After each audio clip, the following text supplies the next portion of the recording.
recently I had lunch with a client, and she wanted to go over her finances and her goal, like for retirement. She's getting a little, closer to the retirement age.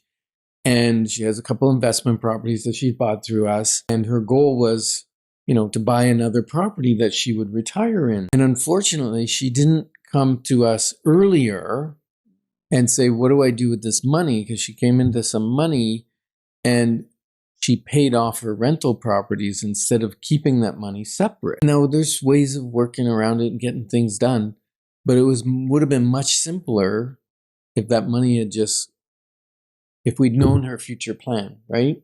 Then we could suggest, no, don't pay off those mortgages because you're going to need that money to buy that other house that you want, and so on and so forth. This is all about tax advantages, and you're thinking, well, if it's in one house versus another house, isn't that the same thing? No, it's not. We said you got to go to the accountant to find out whether this is going to be tax deductible or not when you refinance and different things like that.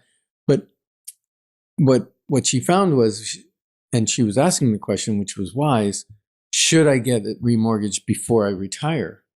And the answer was absolutely yes, because once you retire, the ability to get a mortgage is very hard unless it's a reverse mortgage. But the point was, get your mortgage, get your plan in rolling. And now that knowledge is, maybe she doesn't retire for 3 years or 5 years or whatever. But the point is, the knowledge is there now to make wise decisions. And that's what our passion is, right? Is supporting people to make great, wise decisions.